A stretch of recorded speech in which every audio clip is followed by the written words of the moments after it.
Dios les bendiga, soy el obispo Hugo Alfonso Montesinos. La palabra de Dios para nuestras vidas está llena de esperanza y nos muestra los principales pilares de la fe en nuestro Señor Jesucristo. Te invito a ver con mucha atención el siguiente mensaje. Esperamos que esta palabra pueda bendecir y fortalecer tu vida. Te invito a ver el mensaje de Dios. Bien, vamos a ir a la palabra del Señor en esta mañana y esperamos en el Señor que Él nos ministre, nos hable. Vamos a leer del libro de Filipenses capítulo 2 versículos 14 y 15. Filipenses capítulo 2 versículos 14 y 15. Bendito sea el nombre del Señor. Leemos la palabra del Señor, lo hacemos en el nombre de nuestro Señor Jesucristo. Dice: haced todo sin murmuraciones y contiendas, para que seáis irreprensibles y sencillos, hijos de Dios sin mancha en medio de una generación maligna y perversa, en medio de la cual resplandecéis como luminares en el mundo. Vuelvo a leer estos dos versículos y escuche bien lo que dice: haced todo sin murmuraciones y contiendas, para que seáis irreprensibles y sencillos, hijos de Dios sin mancha en medio de una generación maligna y perversa, en medio de la cual resplandecéis como luminares en el mundo. Oremos al Señor. Amado Dios, tu palabra, Señor, ha sido leída y hoy necesitamos una vez más que tú hables a nuestras vidas y corazones. Agradecemos, Señor, esta bendición. Agradecemos, mi Jesús, el que nos permitas hoy reunirnos y poder adorar y exaltar tu nombre junto a nuestros hermanos. Esperamos en este momento, Señor, que tu gracia divina, tu poder maravilloso fluya en este lugar y pueda bendecir y pueda tocar el corazón de tus hijos y de tus hijas. Gracias por lo que tú nos enseñarás, gracias por lo que tú nos hablarás, y estamos ciertos y seguros que seremos bendecidos por tu palabra.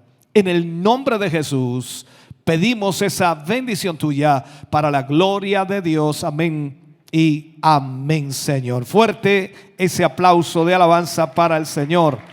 Aleluya. Gloria a Dios. Bendito sea el nombre del Señor. Puede sentarse. Dios le bendiga.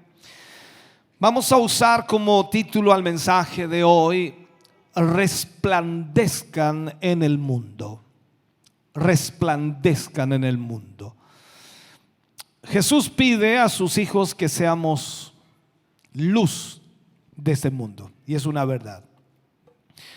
Cuando miramos la palabra del Señor y miramos también nuestra propia vida, tocando nuestra vida esa palabra, nos damos cuenta entonces que hay un cambio en las personas cuando aquellas personas vienen a los pies de Cristo. Es imposible que una persona que venga a los pies del Señor no tenga un cambio. Tenemos el ejemplo, y muchos ejemplos en la Biblia, pero uno de ellos es Pablo, que se transformó de ser un perseguidor, una persona que perseguía a la iglesia, se transforma increíblemente en los hombres más usados por Dios para llevar el mensaje a todas las naciones, el mensaje del evangelio. Se le llamó también el apóstol a los gentiles. Pero claro, cuando vemos su estado de vida antes de conocer al Señor, nos damos cuenta que realmente Dios cambia vidas, transforma vidas.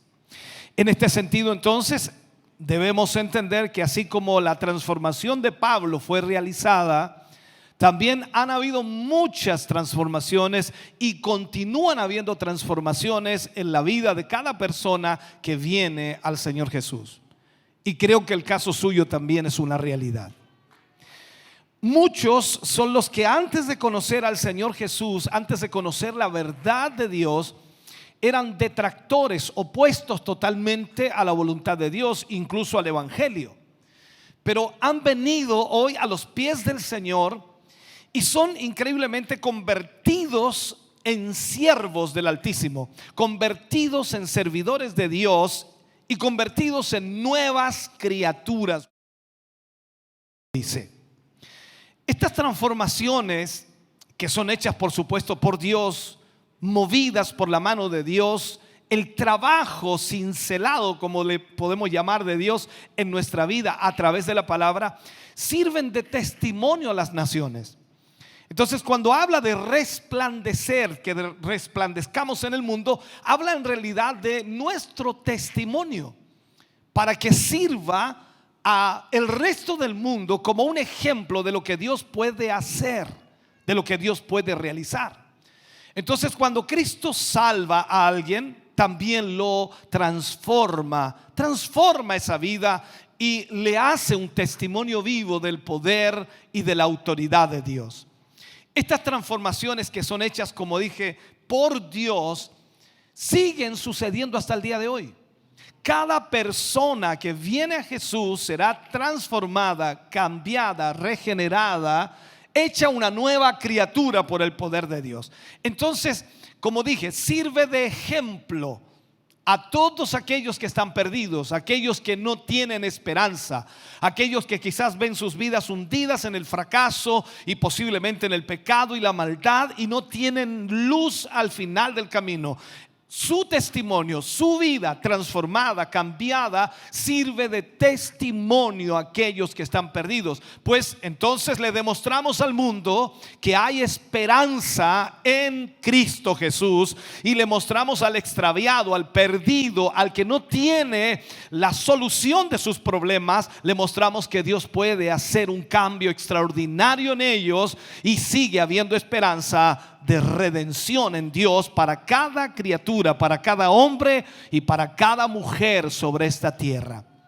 Usted es un ser cambiado, usted es un ser transformado por el poder de Dios y esa transformación no ha terminado aún, sigue en proceso. Dice que aquel que comenzó la buena obra en vosotros la perfeccionará, la terminará. Y yo creo con todo mi corazón que Dios sigue trabajando en su vida y usted debe saber que Dios sigue trabajando en usted para ese cambio extraordinario. Pero no podemos esperar que Dios termine esa obra para ser luminares o para ser o para resplandecer en el mundo. Necesitamos entender que cada cambio en nuestra vida será un ejemplo para aquellos que no conocen al Señor. Ser luz y al mismo tiempo resplandecer en el mundo es entonces glorificar a Dios con todo lo que somos, glorificar a Dios con lo que Él ha hecho en nuestras vidas. La palabra de Dios dice en el libro de Marcos capítulo 12 versículo 33 y nos habla allí la palabra del Señor y nos dice que el amarle con todo el corazón es lo que debemos hacer. Amarle con todo el entendimiento, amarle con toda el alma, amarle con todas nuestras fuerzas. Y al mismo tiempo nos pide que debemos amar al prójimo como a nosotros mismos. Es más que todos los holocaustos, dice la Escritura, más que todos los holocaustos y los sacrificios. Eso es lo que Dios nos pide. Entonces entendamos que ser luz y resplandecer en el mundo entonces es glorificar a Dios en todo lo que nosotros hacemos. Cada creyente, cada cristiano, cada hijo de Dios que hoy está presente aquí y que escucha esta palabra debe entender que Dios está en un proceso de cambio en su vida. Dios no quiere que en nuestra nueva vida que Él nos ha dado, en esta nueva vida a la cual Él nos ha llamado, Él no quiere que continuemos haciendo las mismas cosas que hacíamos antes de conocerle. Él no quiere que vivamos de la misma manera que vivíamos antes de conocerle. Creo que usted tiene por lo menos un panorama muy claro de quién era usted antes de conocer a Jesús. quién era usted antes de llegar a las plantas del maestro. Por lo tanto, no éramos muy buenos y creo que éramos demasiado malos en realidad. Y eso entonces debe cambiar. Pero ¿cómo cambiará? Primero, por la palabra de Dios mostrándonos la dirección correcta, y luego nosotros obedeciendo a Dios, a esa palabra, para que nuestra vida sea regenerada y cambiada. Dios desea que nosotros seamos transformados, incluso seamos cambiados hasta en nuestros pensamientos.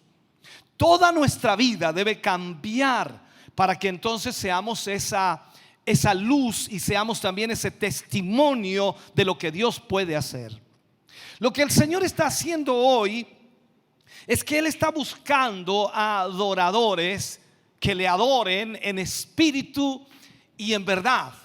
O sea, primero que nosotros seamos adoradores de Dios por el Espíritu, pero que la verdad de Dios se refleje en nuestra vida. O sea, el testimonio de lo que somos pueda verse a la luz de todas las personas. La Escritura dice que somos como una carta leída. La Escritura dice también que tenemos una multitud de testigos a nuestro alrededor. Por lo tanto, debemos cuidar nuestra vida de cómo vivimos, de qué hacemos y cómo lo hacemos. Por lo tanto, Dios busca personas entonces que le amen con todo el corazón, así como usted ama al Señor. Wow.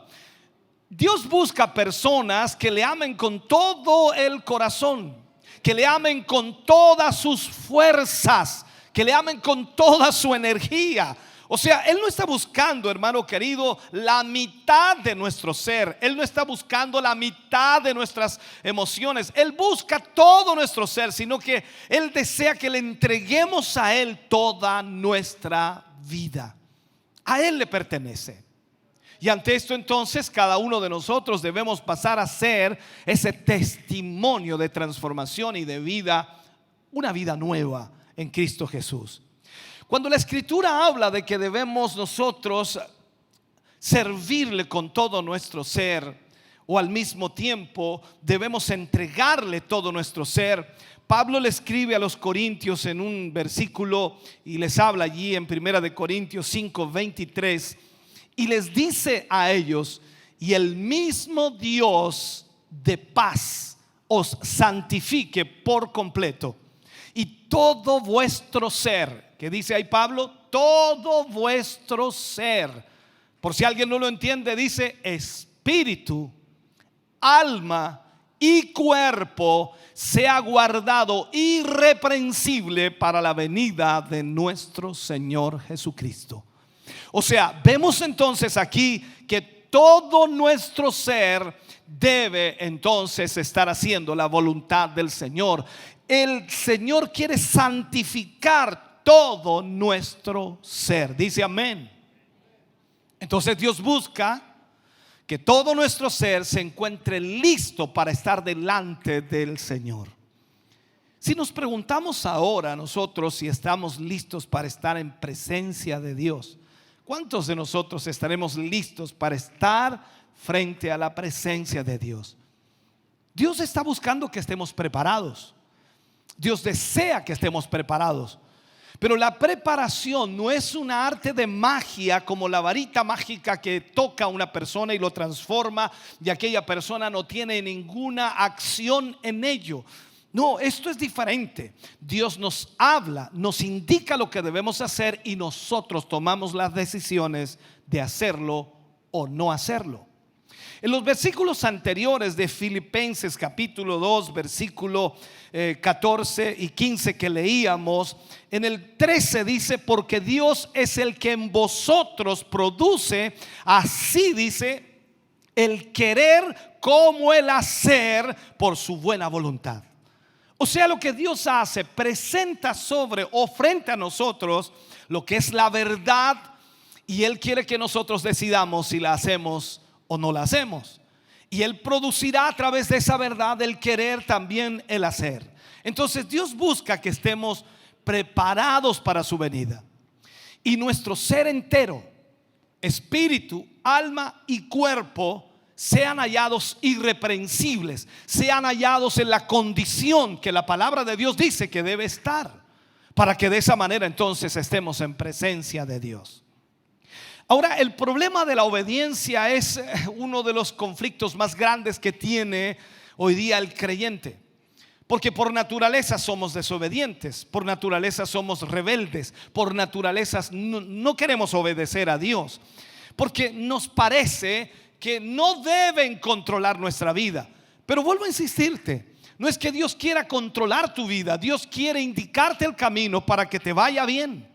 Y cuando tú decides hacer la voluntad de Dios, entonces todo va encajando en el propósito de Dios, y las bendiciones de Dios también aparecen cuando tú obedeces. Entonces la obediencia es el conflicto que lleva al cristiano a tomar decisiones o correctas o equivocadas, porque puede desobedecer también. Romanos capítulo 16, versículo 19, Pablo le habla a la iglesia de los romanos y le dice: porque vuestra obediencia ha venido a ser notoria a todos, así que me gozo de vosotros, pero quiero que seáis sabios para el bien e ingenuos para el mal. Aquí Pablo está colocando un enfoque el cual debemos tener mucho cuidado. Dios primero busca personas obedientes, y creo que aquí hay muchos obedientes. Yo digo amén. Y usted que está aquí, creo que es obediente. Sin duda está obedeciendo hoy por la mañana, cuando la Biblia dice: no dejéis de congregaros como algunos tienen por costumbre. Y usted dice: oh, qué bueno, yo acabo de obedecer, estoy aquí, aleluya. Ahora entendamos esto. En su palabra encontramos que aquellos hombres y mujeres de fe que hallaron renombre en su palabra, que fueron mencionados en la escritura y que aparecen sobre todo cuando vamos al libro de Hebreos capítulo 11, en donde encontramos a los héroes de la fe. Ellos fueron obedientes en todas las cosas a Dios. O sea, no están aquí en la Biblia porque sí, nada más. No es una, como dice alguien, no son palabras de buena crianza las que Dios entrega aquí de estos hombres de Dios. Fue porque su obediencia los llevó a ser grandes hombres de Dios que representan sin duda a Cristo Jesús de una forma extraordinaria. Entonces, la obediencia a Dios siempre será recompensada por el Señor. En toda la Biblia encontramos que Dios tiene promesas para aquellos que obedecen a sus principios. La Biblia está llena de principios. Y cuando nosotros tomamos uno de esos principios y lo obedecemos, tendremos entonces la recompensa de ese principio. Algunas personas dicen: estos principios son solo para los cristianos. No, cualquier persona puede ejecutar estos principios, y el que lo ejecute tendrá la bendición por obedecer a Dios y tendrá la recompensa que ese principio da. Es como cuando Dios dice: honra a tu padre y a tu madre para que tus días sean alargados y te vaya bien. Cualquier persona del mundo puede honrar a su padre y a su madre, y sus días serán alargados y le irá bien. O sea, cuando vemos los principios de Dios y obedecemos a ellos, comenzamos a recibir las bendiciones de Dios. Por lo tanto, la obediencia está ligada a estos principios, y cuando nosotros entonces vivimos de acuerdo a lo que Dios establece, la recompensa viene para nuestra vida. Entonces, la obediencia a Dios es recompensada por el Señor. Sabiendo que Dios hace todas las cosas perfectas, sabiendo que Dios realiza todo perfecto, y Él es el que da una medida apretada y remecida, también como dice la Escritura, siempre entonces es bueno obedecer al Señor, y es bueno obedecer a su palabra en todas las cosas. Cuando usted obedece a Dios, es seguro que le irá bien. No me refiero a que no tendrá algún problema o conflicto, o alguien se levantará en su contra. Es parte del proceso, pero Dios dice que le irá bien. Entonces, allí es cuando usted y yo entendemos lo que significa obedecer a Dios. Ahora, pasemos a otro punto que es neurálgico también en la vida cristiana. Cuando hablamos de resplandecer, cuando hablamos de ser luz, cuando hablamos, por supuesto, de entregar un testimonio genuino a la vida de los hombres y mujeres, ya sea en el ámbito cristiano entre nosotros mismos, como también aquellos que no conocen al Señor. Es bueno entender esto. ¿Cómo podemos resplandecer mejor? Lógicamente, sin murmuraciones y sin contiendas. En primera de Pedro 4:9, Pedro habla y dice: hospedaos los unos a los otros sin murmuraciones. Hace bien hospedar a los hermanos, hace bien tener a sus hermanos en casa, o a los hermanos que visitan tenerlos en casa, pero háganlo sin murmuraciones. No aprovechen esa instancia para contarle al hermano cómo está la iglesia, cómo están los líderes, que no me gusta esto, no me gusta esto otro. O sea, hay que tener mucho cuidado en eso. Las murmuraciones y las contiendas no reflejan una vida cristiana, no reflejan tampoco un buen testimonio. Miremos esto, a ver si puedo graficar un poco la historia. Cuando el pueblo de Israel murmuró contra Dios y contra Moisés, que era el líder que Dios había escogido, el Señor castigó a Israel. O sea, no podemos nosotros dejar pasar esa instrucción. No pensemos que si murmuramos de alguien, Dios va a dejar pasar aquella murmuración. O sea, Dios no quiere que seamos murmuradores. Bien dice su palabra que nuestro sí sea sí, que nuestro no sea no. El Señor nos habla siempre con la verdad, siempre con la verdad. Y Él no se agrada con las cosas a medias. Entonces, ¿qué es lo que veo en esto? Hay algo, hermano querido, que realmente está atacando a la iglesia. Y en este periodo de pandemia, con tantos virus que por allí se mueven, ¿no? Entonces, en todos los tiempos ha estado al acecho esta situación. No sé si llamarle microbio, llamarle virus, llamarle plaga, llamarle demonio o llamarle todo junto. En realidad, no sé, es como una plaga, como un virus que ha entrado en la iglesia cristiana e infecta y carcome y destruye. Entonces tenemos que tener cuidado.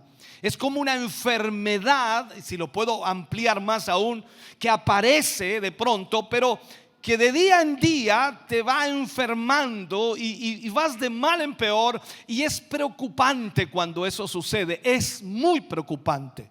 Este virus ataca al hombre, ataca a las mujeres, ataca a los niños, ataca a los grandes, a los pequeños, a los negros, a los blancos, ataca a los pastores, ataca a los líderes. Y esta plaga, hermano querido, increíblemente no perdona a nadie. A nadie. Entonces, aquí estoy hablando de esta plaga de la queja y la murmuración. La queja y la murmuración. ¿Cómo podemos ser luminares? ¿Cómo podemos iluminar este mundo? ¿Cómo podemos dar testimonio de la verdad de Cristo cuando en nuestros labios hay queja y murmuración? ¿No ha visto usted que hoy día mucha gente anda muy malhumorada? Andan todos como con tensión, ¿no? Andan enojados. Casi la mayor parte de la gente anda así hoy día. No se les puede hablar. Es complicado. Hay un estrés, hay un 4, hay un 5, hay 6. En realidad la cosa está complicada. Todo el mundo anda estresado. Y si hablamos de cristianos, hermanos queridos, debiéramos saber actuar. Hoy en día hay personas que se quejan de todo, absolutamente de todo.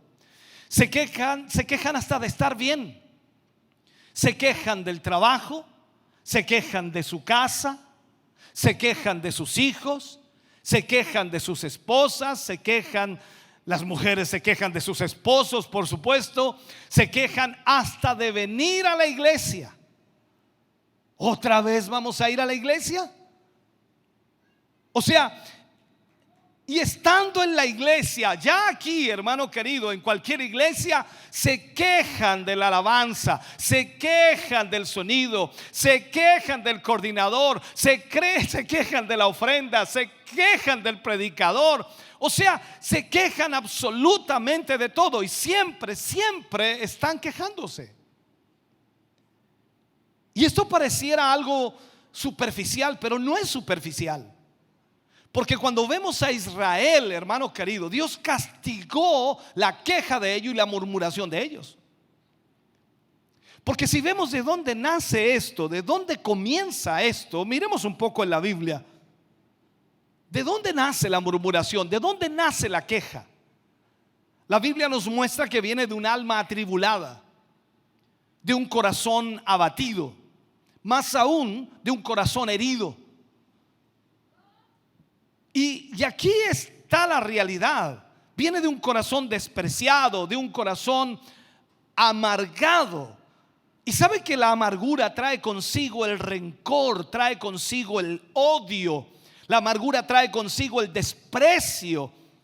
La amargura es contagiosa. O sea, es tal que hay personas que se quejan hasta de estar bien, como dije anteriormente.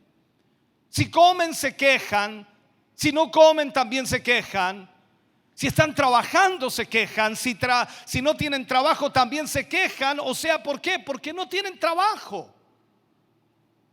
Se quejan absolutamente por todo. Y eso hace una costumbre en los seres humanos. Se quejan de su país, se quejan de sus gobernantes. Oh, si hubiera nacido en otro país, o si hubiera sido hijo de fulano o sutano, ya sería otra la vida. O si hubiera sido un hijo de Rockefeller, estaría pero súpermente bien, sin necesidad alguna. Aunque no eres un hijo de Rockefeller, pero eres un hijo de Dios, y eso debería tenerte contento, debería tenerte gozoso, debería tenerte alegre, deberías constantemente tener una sonrisa en tus labios, porque Dios te alcanzó, te salvó, te redimió, te hizo su hijo y te hizo su hija. Ahora, definamos un momento la queja, definámosla. Esta palabra significa lamentarse, dolerse, protestar, demandar, reclamar y reprochar. Todo eso es la queja. O sea, cuando usted se lamenta, está quejándose. Cuando está dolido, dice: es que me ofendieron. Eso es queja. Protestar, demandar, reclamar, reprochar. Y de la queja nace la murmuración. Estos son como dos gemelos que no se separan nunca, siempre andan juntos, siempre juntos. Son muy buenos compañeros estos dos, la queja y la murmuración. Y la queja no es de Dios. La queja no viene en el paquete de la salvación. No es que el Señor le entregó la salvación a usted y ahí venía en el paquete la queja y la murmuración. No. Dios no entregó eso allí. No es de Dios la queja, ni mucho menos la murmuración. La murmuración, hermano querido, nunca viene sola. Ya está acompañada de la queja, que tiene un montón de atributos, y vamos viendo ahora que siempre la murmuración anda con un gran séquito desagradable, una pandilla, hermano querido, de no sé cómo llamarle ahí. La murmuración trae la inconformidad.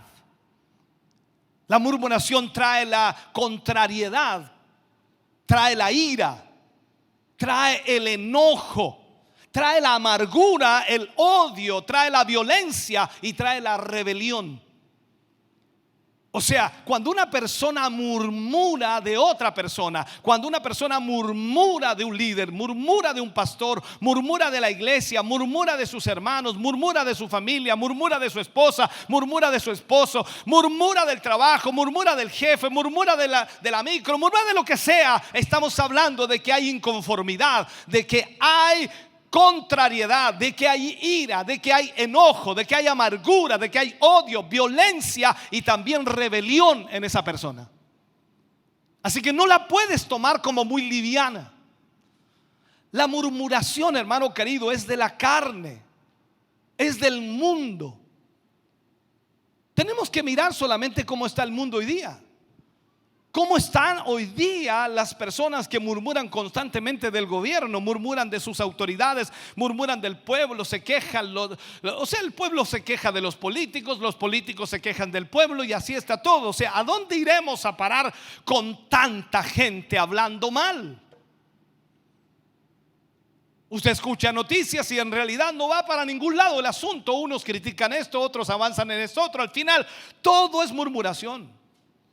Este virus es fatal y se va metiendo poco a poco. Se va metiendo como un niño travieso en el corazón de los hombres, aparentemente inofensivo, aparentemente que no va a causar ningún daño, pero increíblemente es nocivo y fatal. Destruye absolutamente todo. Entonces, al fin, las personas que murmuran, que se quejan de las circunstancias que los rodean, algunos hasta se quejan incluso de servir a Dios y terminan murmurando contra Dios y contra aquellos que el Señor ha llamado. Veamos la definición. Ya definimos la palabra queja, definamos ahora la palabra murmuración. Esta palabra significa criticar, chismorrear, intrigar, calumniar, susurrar, rumorear, y sigo, ¿no? Balbucear de otra persona sin razón alguna. E incluso dentro de esto tiene la envidia y el celo que se arma en toda esa situación de murmurar. Ese es el problema. Veamos un recorrido por la Biblia, hermano querido. Veamos algo. El pueblo de Israel de alguna manera nos grafica este problema de la murmuración y de la queja. Aquí nació esto. Ahora, como todos sabemos, el pueblo de Israel estuvo esclavo en Egipto por 430 años. 430 años. Pero Dios se acordó de su pueblo y envió a Moisés para rescatarlo, para liberarlo, y lo sacó de la esclavitud con mano fuerte, como dice la Escritura, con mano poderosa. Entonces el pueblo salió de allí, de la esclavitud, con gozo, con alegría. Iban gritando, iban cantando, porque Dios había hecho un milagro extraordinario. Los había libertado de la esclavitud. ¿Se acuerda cuando usted se convirtió, cómo estaba de gozoso? ¿Se acuerda? ¿O ya se le olvidó? No, yo creo que algo se acuerda. Contento, feliz por lo que el Señor había hecho en su vida. Lo sacó de la esclavitud del pecado. Así estaba Israel, contentísimo, feliz, marchando por el desierto. Increíble, iban camino de 3 días ya, y no les molestaba el sol, no les molestaba la arena, no les molestaba nada, porque iban libres. Pero ahí nace el espíritu de murmuración, de repente, así como nada. ¿Sabe cuál es el problema? El murmurador se concentra más en el problema que en la solución. Ese es el problema del murmurador. Siempre se concentra más en el problema que en la solución. El murmurador siempre le estará marcando problemas, y nunca marcará soluciones. Ellos acababan de salir de Egipto. Habían salido con alegría, con gozo, libertados después de 430 años. Pero de pronto miran hacia atrás, ¿y quién venía? Faraón y sus carros, todo su ejército. Y automáticamente ellos dijeron: nos trajiste aquí al desierto a morir, mejor hubiésemos estado en Egipto. Fue automático. La murmuración no conoce la paciencia. ¿Cuántos tienen paciencia aquí? Con esos pocos no hacemos nada. ¿Cuántos tienen paciencia aquí? La murmuración no conoce la paciencia, no soporta las limitaciones. Y siempre la murmuración vive añorando el pasado. Vive añorando el pasado. Les traigo a la memoria un recuerdo que siempre trato de recordárselos a los hermanos que llevan años con nosotros y que han estado en tantos lugares, que han estado en tantos locales, que han estado en tantos lugares, porque parecíamos Israel dando vueltas en el desierto, y poníamos la tienda de campaña en un lugar y en otro lugar. Y habían hermanos que cuando nos cambiábamos de un templo a otro, ellos decían, hoy en el otro templo tanto que se sentía la presencia de Dios. Recuerdo cuando nos cambiamos de Prat 921 a Purén 995, Purén con Independencia, recuerdo que el templo de Prat era de 6 por 12, 6 por 12. Y cuando nos cambiamos a Purén con Independencia, el templo era de 14 por 20. Entonces los hermanos decían: no, esto es muy grande.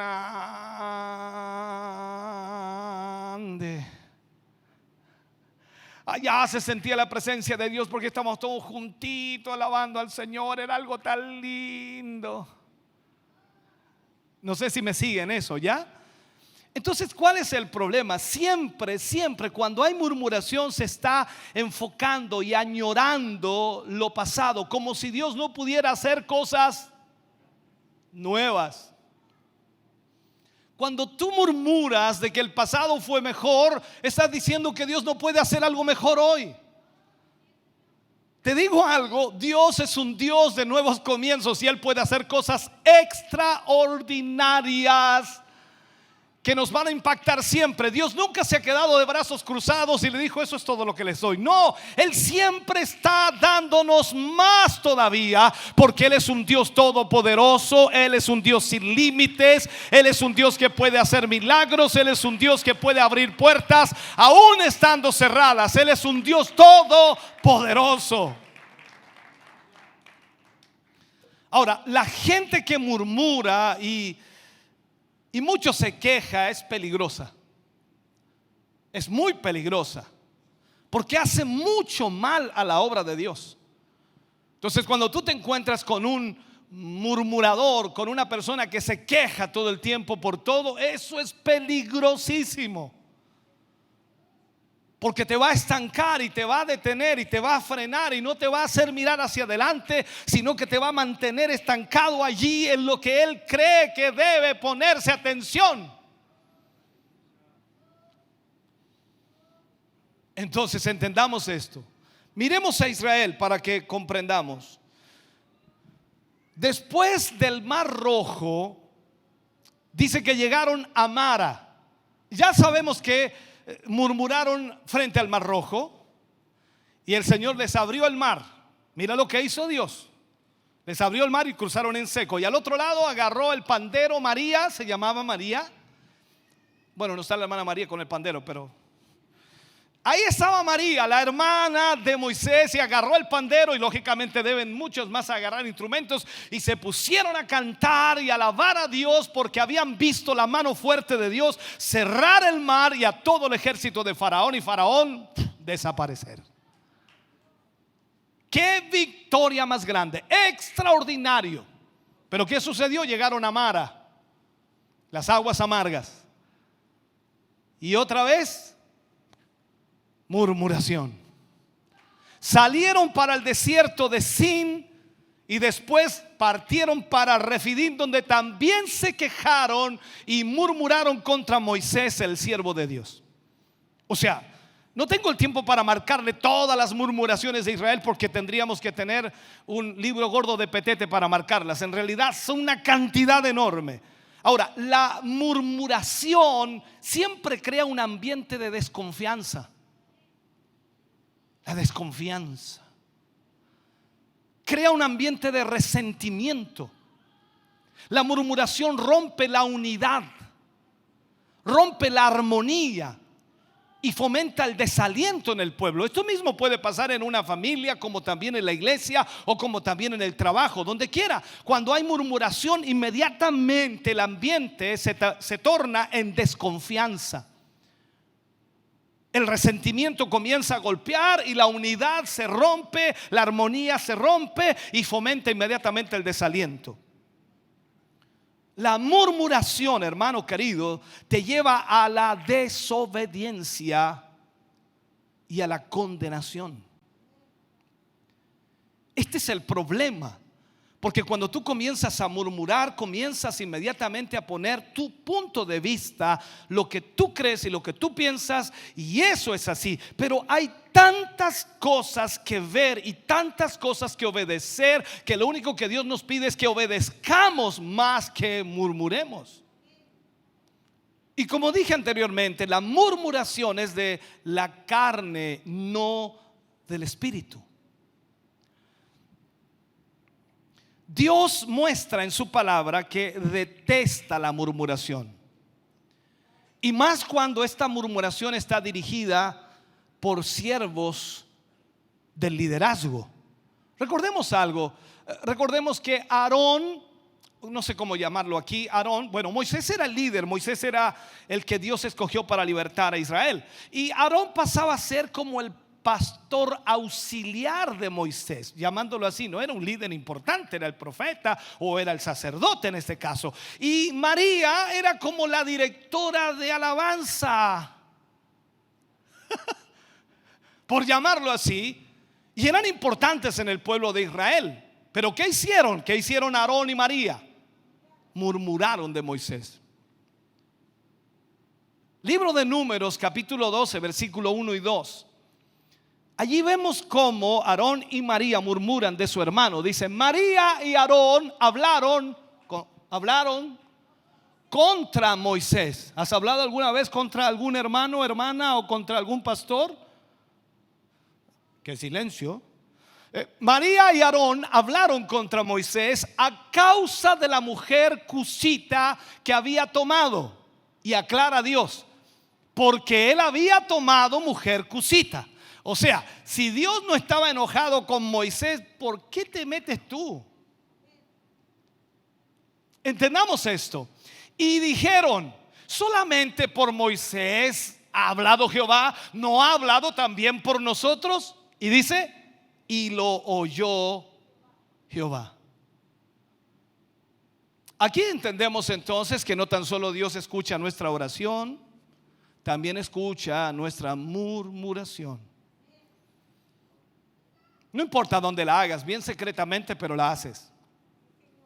Entonces entendamos esto, hermano querido. Dios no soporta a personas que hablan de siervos de Dios. Hay personas que no les importa hablar de cualquier persona. No les importa si es pastor de quien están hablando, si es algún líder de quien están hablando. El murmurador no le importa quién sea. La murmuración y la queja provoca siempre la ira y el enojo de Dios. Siempre. Entonces lo que debemos nosotros para ser luminares o para hacer resplandecer la luz de Dios en nuestra vida, para que el mundo vea, nosotros, hermano, tenemos que aprender a batallar con esto de la murmuración. Cuando venga la murmuración a tu vida o tengas ganas de hablar mal de alguien, ten cuidado. Una de las cosas que he aprendido, hermano querido, es: nunca busques el origen de la murmuración. No siga la huella de la murmuración. Yo sé que para algunos dirá: es mejor llegar al fondo del asunto. Pero he aprendido, hermano querido, a través de la palabra, que no debemos buscar el origen de la murmuración, porque la persona que murmura es una persona que es, primero, ignorante, y segundo, es una persona maliciosa. Por lo tanto, no sacas nada con buscar el origen de la murmuración, porque esa persona no va a cambiar, porque es un ignorante en cuanto a lo que habló, y segundo, es maliciosa. Así que aunque tú lo aclares, va a seguir murmurando. Segundo, he aprendido que no debemos tratar de desmentirlo, porque cuanto más atención le das, más se agranda. ¿Recuerdas tú a David cuando un hombre lo llamó de perro y lo apedreaba y lo llamó perro al rey David? Y los soldados dijeron: vamos a cortarle la cabeza a este. Y dijo: no, déjelo, quizás tiene razón.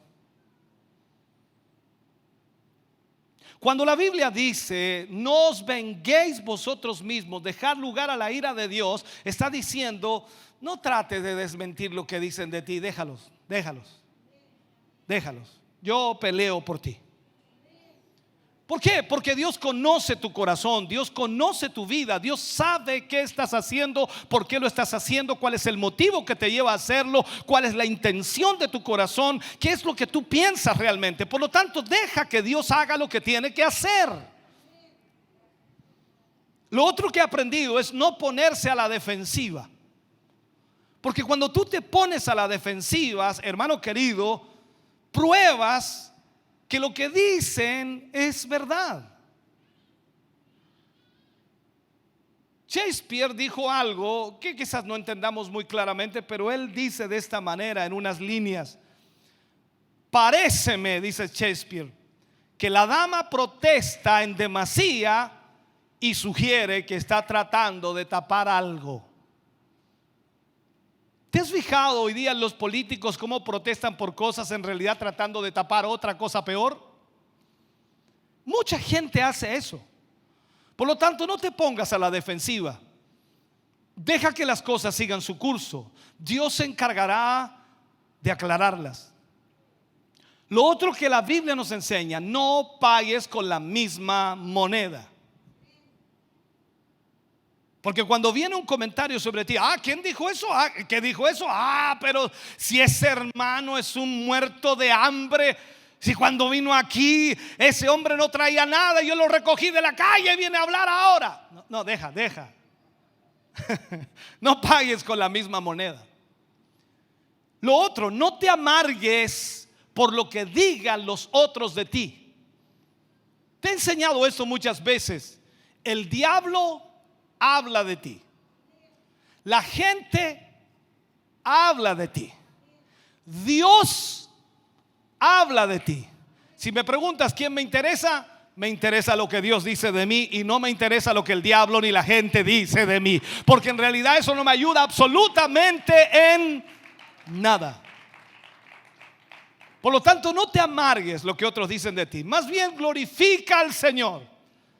Ahí está el versículo que el Señor Jesús pone a los discípulos: gozaos, alegraos, cuando por mi causa os vituperen y os digan toda clase de mal contra vosotros, mintiendo.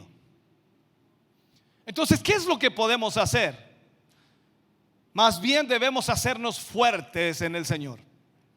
No dejes que esto te hunda, no dejes que eso te desanime. Más bien que los comentarios negativos sobre tu persona sean un estímulo para enfocarte en lo positivo, y más aún luchar para ser mejor de lo que eres ahora.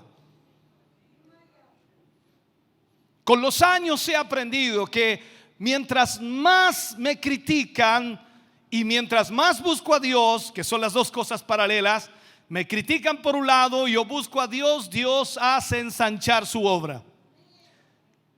El salmista David escribe y dice: mientras estaba en angustia, tú me hiciste ensanchar. O sea, Dios se encarga, hermano querido, de todo, absolutamente de todo. Lo otro que debemos aprender, y es que debemos orar y al mismo tiempo hablar bien de las personas que murmuran y hablan mal de ti. Eso sí que cuesta, ¿no? Wow, dice, pero si ese está hablando tanto. Habla bien de las personas que murmuran y ora por ellos. Esto significa entonces que nosotros, al hablar bien de él y no al hablar mal, la pregunta es: ¿quién podrá respetar a la persona que dice cosas malas de alguien que solo está diciendo cosas buenas? No sé si entendiste.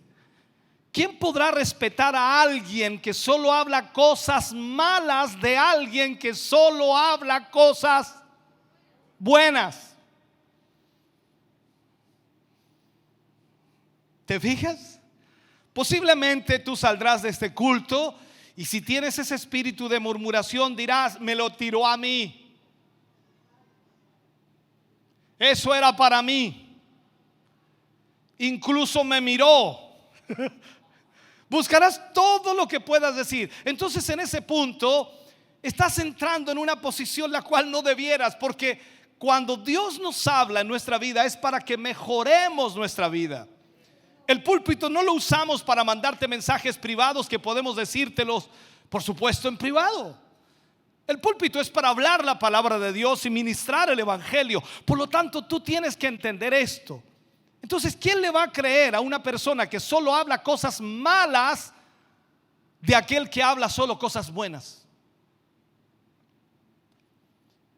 ¿Cuál es el remedio para este gran mal? Todos lo sabemos. Arrepentirse. No hay otra manera. Arrepentirse. Entonces entendemos que ser luz y resplandecer, debemos tener mucho cuidado con la murmuración, porque esto, hermano, está socavando a la iglesia. En estos 16 meses y poco más de pandemia que hemos tenido, muchos hermanos se han dado el tiempo y la ociosidad del evangelio, lo voy a llamar así, ociosidad del evangelio, el poco trabajo que también algunos han tenido en el sentido laboral, entonces ha dado tiempo para pensar, para analizar, para poder examinar, para poder ver y observar lo que está mal en los demás. ¿Sabes que cuando estamos ociosos ocupamos el tiempo en cosas que no son importantes? Pero cuando estamos activos, cuando estamos trabajando en la obra de Dios, no hay tiempo de preocuparnos de cosas pasajeras o cosas que no tienen fundamento. Nos preocupa hacer la voluntad de Dios, nos preocupa predicar el evangelio, nos preocupa hacer la voluntad de Dios. Mientras usted descansaba en casa, nosotros nos preocupábamos de preparar esto para que usted viniera aquí. Nos preocupábamos al mismo tiempo de preparar un camión evangelístico que esperamos que esté listo por allí por octubre y comenzar a tener campañas en diferentes lugares de nuestra ciudad, de nuestra región, en donde vamos a ganar almas. El camión se va a abrir así, ¡fua! Y la gente va a poder llegar allí a escuchar palabra de Dios. Mientras usted estaba ocioso diciendo esto está mal, nosotros estábamos mirando al futuro, sabiendo que Dios tiene almas por rescatar y vendrán a los pies de Cristo en una forma extraordinaria.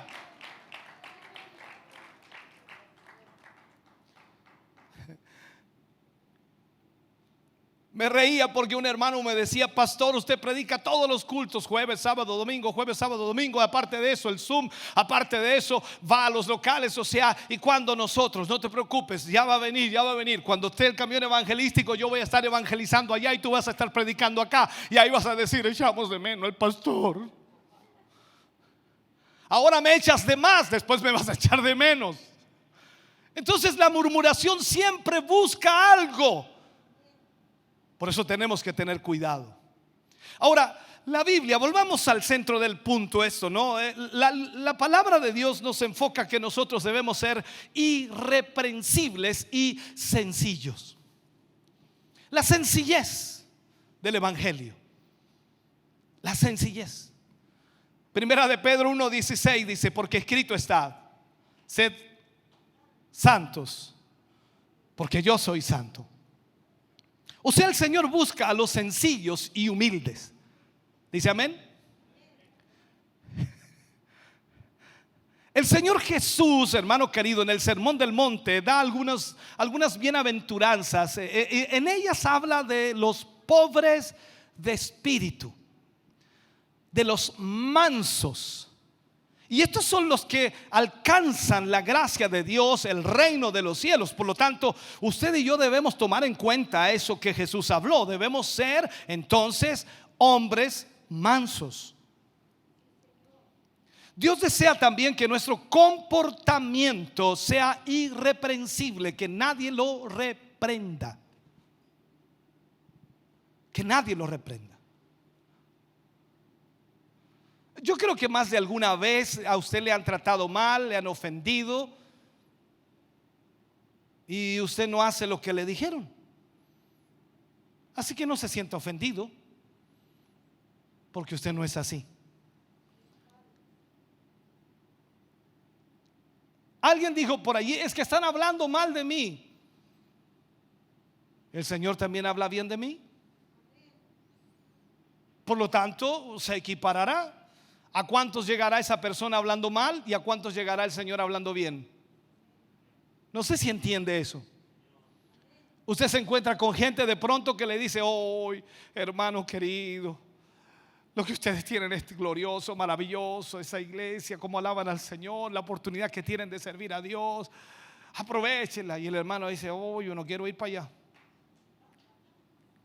Conversaba con un hermano en la puerta al inicio del culto, antes del inicio del culto, y me hablaba de personas que vienen acá y que posiblemente estén aquí, y lo único que quieren es estar aquí. Anoche terminaba el culto y no querían irse. Nunca habían estado aquí, gozosas, felices.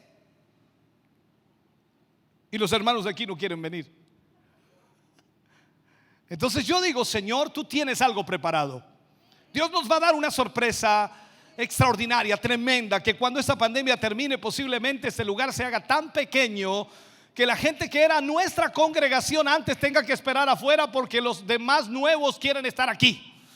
Y ellos no van a querer salir, van a querer estar aquí, van a querer oír palabra de Dios. Y usted va a decir: pero yo llevo más tiempo en este ministerio, pero no has aprovechado como debieras, porque no has visto el valor que tiene el que prediquemos el evangelio. Entonces nuestro comportamiento tiene que ser irreprensible en todas las áreas de nuestra vida. Que andemos en sus caminos con cuidado, que andemos en sus caminos con temor, con temblor de Dios. O sea, debemos estar cuidando cada área de nuestra vida, porque Dios es santo y por supuesto Él quiere que seamos hijos santos también. Entonces tenemos que ser luz y resplandecer en el mundo, en medio de un mundo malo. Vivimos en medio de un mundo malo. En Juan capítulo 18, versículo 36, habla Jesús aquí y dice: mi reino no es de este mundo. Si mi reino fuera de este mundo, mis servidores pelearían para que yo no fuera entregado a los judíos. Pero aclara nuevamente: pero mi reino no es de aquí. Cada uno de nosotros como cristianos debe grabarse eso en su mente y corazón. El reino de Dios no pertenece a este mundo. El reino del Señor no es de este mundo. Por lo tanto, no servimos a este mundo, sino servimos al Señor. Por eso el mundo no está conforme con nosotros, con lo que procede de Dios. Hoy todo el mundo está preocupado en nuestro país por la constituyente, porque hay pocos representantes evangélicos. ¿Y qué va a suceder? Nos van a sacar de todo. Seguramente en la constitución no va a aparecer la iglesia evangélica. ¿Y qué? Seguramente me van a quitar a Cristo. Es que van a haber problemas, las leyes van a ir en contra. ¿Acaso ya no están en contra? Es que van a legalizar la homosexualidad. ¿Acaso ya no está? Es que van a legalizar el matrimonio. ¿Y acaso ya no está? Entendamos esto. Nosotros no somos de este mundo. No venimos aquí para gobernar hoy. Gobernaremos un día. ¿Cuándo gobernaremos? Cuando vengamos con Cristo Jesús desde la gloria. Él pondrá su reino milenial y allí estaremos nosotros gobernando, y las normas y leyes serán de Dios. Pero en este tiempo, este reino de este mundo no le pertenece a Cristo, en el sentido de que Él no tiene un reino aquí. Su reino está implantado en mi corazón y en su corazón. Entonces, entendamos, por favor. Por eso el mundo nunca estará conforme con todo lo que procede de Dios, porque el reino de Dios no se compara con lo que este mundo da, con lo que este mundo entrega. Ciertamente vivimos, hermano querido, en este mundo, pero no somos de él ni le servimos. Recuerde la oración de Jesús al Padre, y decía: Padre, te ruego, no los saques del mundo, pero guárdalos del mundo.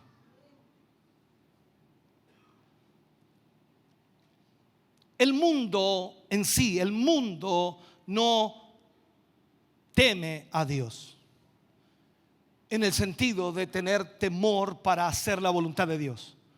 No teme a Dios. Veamos primero de Juan 4:18. Dice: en el amor no hay temor, sino que el perfecto amor echa fuera el temor, porque el temor lleva en sí castigo, de donde el que teme no ha sido perfeccionado en el amor. El mundo no tiene temor a Dios, pero le temen a la muerte. Ahí no saben qué esperar. El mundo le teme a la muerte. Quizás algunos creyentes también le temen a la muerte. Me han preguntado muchas veces a mí si yo quiero morir. Nadie quiere morir. Le dije: hermano, esa no es la pregunta correcta. Nadie quiere morir. Si me pregunta a mí, yo no quiero morir, pero sé que voy a morir un día. ¿Cuándo? No lo sé. Posiblemente muera antes del arrebatamiento o me vaya en el arrebatamiento. Dios lo sabe. Pero mientras esté con vida, haré lo mejor que puedo para servir a Dios. Entonces aquí es donde el mundo tiene temor a la muerte, porque el mundo no teme a Dios, pero no quiere ir a la condenación. Nadie quiere ser condenado. La palabra de Dios es clara: si nosotros nos constituimos amigos del mundo, somos enemigos de Dios. Hacer la voluntad de Dios es lo que nosotros debemos perseguir. Más aún cuando vemos que el mismo mundo en el que nosotros cohabitamos, por decirlo así, nos aborrece. Juan capítulo 17, versículo 14 nos muestra esto. Dice: yo les he dado tu palabra y el mundo los aborreció, porque no son del mundo. Vuelvo a marcar el Señor: porque no son del mundo, como tampoco yo soy del mundo.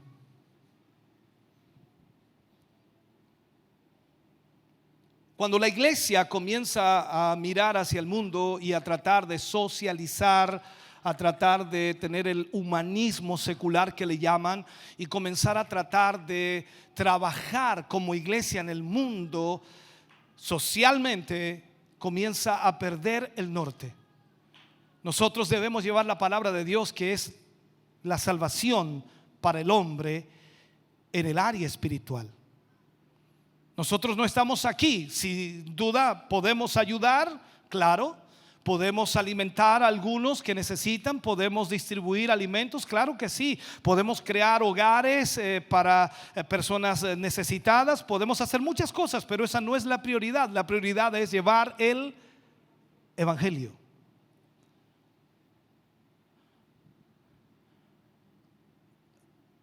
Una taza de café, un almuerzo podrá suplir la necesidad del hambriento, pero nunca suplirá la necesidad espiritual. Y no digo que esté mal hacerlo, pero cuando nos centramos en ello, entonces equivocamos el camino de la iglesia. Cuando miramos la iglesia primitiva apoyaba a los suyos, y Pablo también explica por allí, dice: a los primeros que hay que ayudar son a los de la familia de la fe. Si no somos capaces de ayudar a nuestros propios hermanos, entonces no pongamos un comedor diario para la gente del mundo. No pongamos un centro de rehabilitación para los del mundo. ¿Por qué? Porque en realidad debemos ayudar primero a los de la familia de la fe. Vuelvo a insistirte, no es que sea pecado o esté mal hacerlo, pero no podemos desenfocarnos a lo que el Señor nos ha llamado. Y Él dice que no somos de este mundo. Su reino no es de este mundo. Por lo tanto, no nos regimos por las mismas normas que el mundo tiene. Respetamos las leyes como la palabra de Dios nos dice, pero el mundo nos aborrece porque nosotros caminamos en otra dirección, no en la dirección del mundo. 1997 estábamos en Radio Diva, y cuando comenzó todo el proceso de lo que era la ley para la iglesia evangélica, ¿cómo se le llamaba eso? La ley de culto. Y recuerdo mis palabras exactas, y yo decía por la radio, no una vez, lo dije muchas veces: esto será el bozal y será la peor decisión que la iglesia evangélica ha tomado en la historia, porque la iglesia se está mezclando con el gobierno, y cada vez en el pasado que la iglesia se mezcló con el gobierno tuvo injerencia en la iglesia. La iglesia no es un ente político, la iglesia es un ente espiritual regido por un Dios todopoderoso.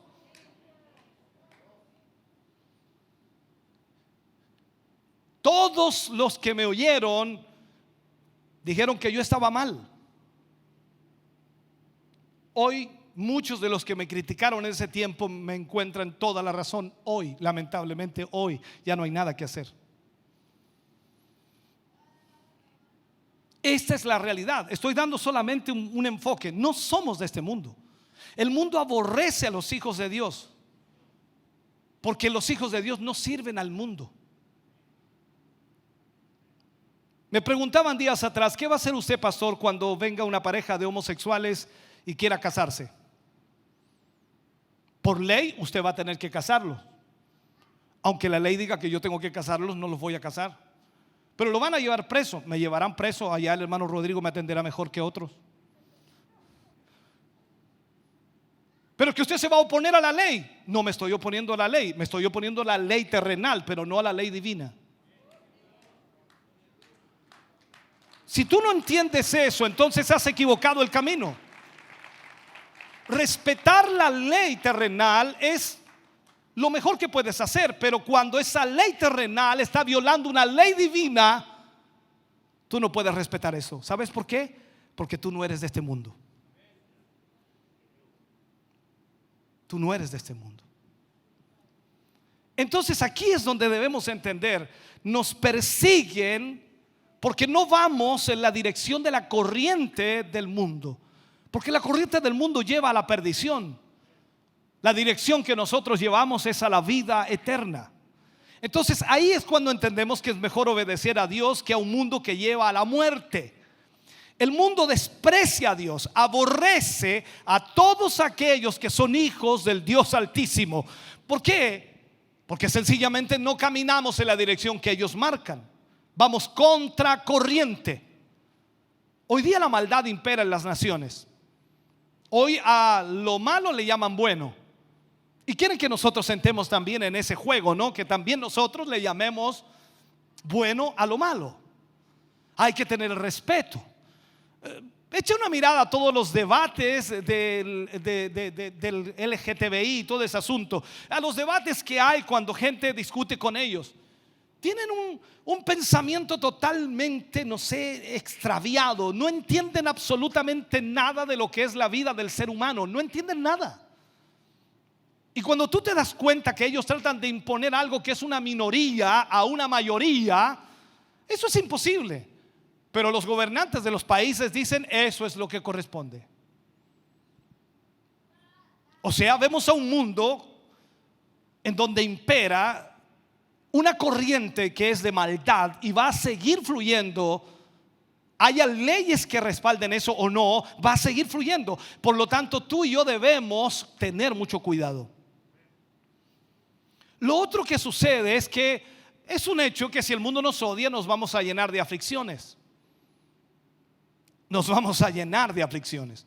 Juan capítulo 16 versículo 33, Jesús dice estas palabras: estas cosas os he hablado para que en mí tengáis paz. ¿Dónde está la paz? En Cristo. Y él aclara: en el mundo donde estamos ahora tendremos aflicción, pero confiad, yo he vencido al mundo. O sea, el Señor advierte entonces que el mundo nos va a afligir. Y aquí es donde está la famosa situación, ¿no? En donde todos quieren cambiar ciertas leyes y normas, y mientras más cristianos se metan a esto de la política, vamos a poder legislar y vamos a tener un país evangélico y hasta un cristiano de presidente. ¿Qué pasó en Estados Unidos? La mayor parte de los presidentes eran cristianos, ¿sabías tú? Vea la historia. La mayor parte de los presidentes eran cristianos. ¿Qué lograron? ¿Tú crees que eso cambiará este país? No. ¿Qué busca el Señor? ¿Cambiar un país, una nación? ¿O cambiarte a ti? ¿Por qué no envió Dios a Moisés con nuevas legislaciones para Egipto? ¿Por qué no lo envió a postularse como nuevo faraón o a postularse dentro del senado de faraón para cambiar las normativas y poder de esa manera sacar un poco el peso de presión que tenía Israel como esclavo? ¿Por qué no lo envió a provocar la liberación de la esclavitud como lo hizo uno de los presidentes de Norteamérica? ¿Por qué no lo envió a eso? No, Dios lo envió ¿a qué? A sacar a su pueblo de Egipto.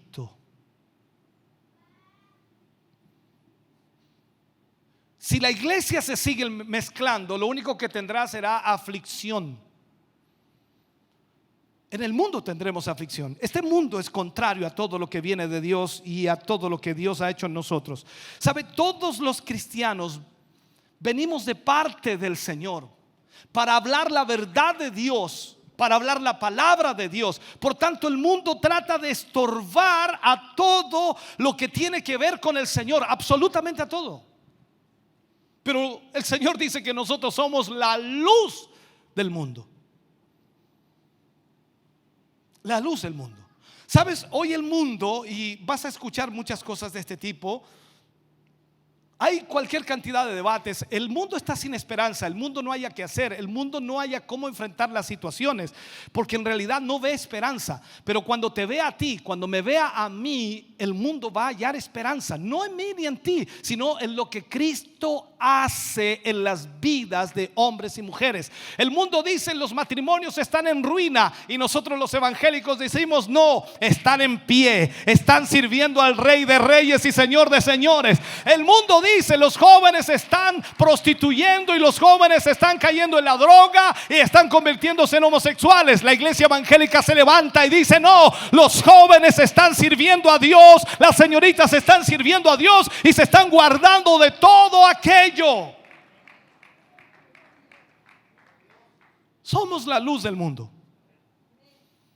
Mateo 5:14 dice: vosotros sois la luz del mundo. Una ciudad asentada, dice, sobre un monte no se puede esconder. Los hijos de Dios debemos servirle con todo a nuestro Señor, absolutamente con todo. Usted y yo tenemos que servir a Dios con toda nuestra fuerza. Debemos ser hallados irreprensibles delante del Señor, porque este mundo, ¿qué va a hacer? Este mundo de maldad tratará de desviarnos de los caminos del Señor, de alejarnos del propósito de Dios. Pero la gloria es del Señor, que nos ha fortalecido para servirle con autoridad, hermano querido, y ser la luz de las naciones. Entonces, en ese contraste entre la oscuridad y la luz, entre el mundo y la luz, Dios muestra nuestra vida y resalta su gloria en nosotros, demostrando que sí hay esperanza en Cristo Jesús. Porque no es nuestra luz que brilla, sino el Señor en nosotros que resplandece. Esa es la gran diferencia. Moisés no brillaba con luz propia. Recuerde cuando Moisés subió al monte y cuando descendió, dice que su rostro brillaba. Era como una luz, como un foco, por decirlo así. ¿Pero por qué? Porque Moisés estuvo ¿dónde? En presencia de Dios. Cuando tú estás en presencia de Dios, cuando tú buscas al Señor, tú vas a iluminar a los que te rodean, porque no es tu luz, sino es la luz de Dios que ilumina tu vida. Somos esa luz que resplandece en medio de las tinieblas y debe ponerse en alto para alumbrar en medio de la oscuridad. Y aunque este país esté en una corrupción total, nosotros somos la luz del mundo para iluminar, para que la gente vea que Dios puede hacer un milagro en ellos, y la maldad del mundo verá que hay una luz que cambia y transforma las vidas de hombres y mujeres. Póngase de pie, por favor. Déjeme concluir.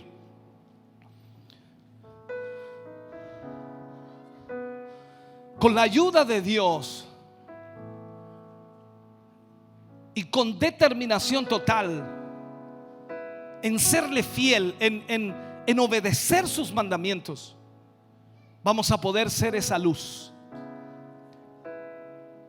que el mundo de maldad necesita. Porque el mundo necesita la luz de Dios. Debemos estar dispuestos a ser usados por Dios con sencillez de corazón. Debemos llevar su gloria a las naciones. Y debemos regresar, hermano querido, a nuestro lugar, a ser la luz, para que resplandezcamos como faros en medio de la oscuridad. Tú y yo necesitamos urgentemente entender esto y vivir para el Señor. No hay otra manera, no hay otra forma. Dios nos ha llamado a iluminar, a resplandecer en el mundo. Pero no lo haremos políticamente ni tampoco socialmente. Solo lo haremos haciendo la voluntad del Señor. Lo que más me impresiona de Jesús, su ministerio, es que nunca se mezcló.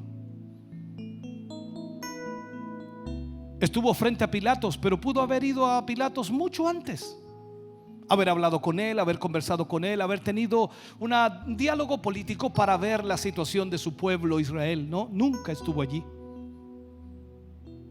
Sabía que Pilatos tenía autoridad, lo sabía, él mismo lo reconoció. Pero sabía que esa autoridad no la tendría si no le fuera dada de lo alto. Tú no necesitas estar en presencia de los grandes personajes políticos para que ayuden al pueblo de Dios. Hay uno que ayuda al pueblo de Dios. Hay uno que sostiene al pueblo de Dios. Hay uno que levanta al pueblo de Dios.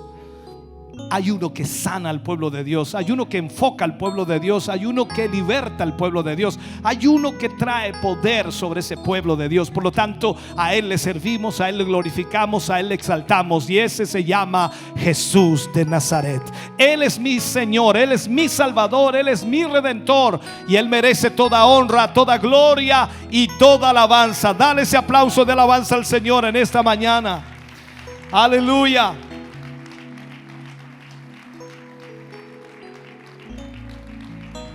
Oh, gloria. Padre, vamos a ti en el nombre de Jesús, dándote gracias por esta palabra que hoy nos has ministrado. Gracias por quienes la han oído, Señor, con atención, y quienes han guardado esta palabra en sus corazones. Yo anhelo y espero, Señor, que cada uno de ellos pueda, a través de esta palabra, Señor, tomar decisiones en su vida para servirte mejor. En el nombre de Jesús, Señor, te damos gracias en esta mañana, porque tu presencia ha estado aquí, Señor, y tu Espíritu Santo ha confortado nuestro corazón. Bendice a tus hijos, bendice a tus hijas, Señor, y dales respuesta a sus vidas en todo lo que deben hacer. Padre, guíanos a través de tu palabra. Nos aferramos a ti, pertenecemos a ti, somos tuyos, comprados a precio de sangre. Y agradecemos, Señor, esa gran misericordia sobre nuestra vida. En el nombre de Jesús lo agradecemos. Amén y amén, Señor. Aleluya. Estamos contentos de que hayas visto y escuchado este mensaje. Creo con todo mi corazón que Dios le ha bendecido. Quiero invitarles a suscribirse a mis redes sociales, donde tenemos contenido que le ayudará a alimentar su vida espiritual.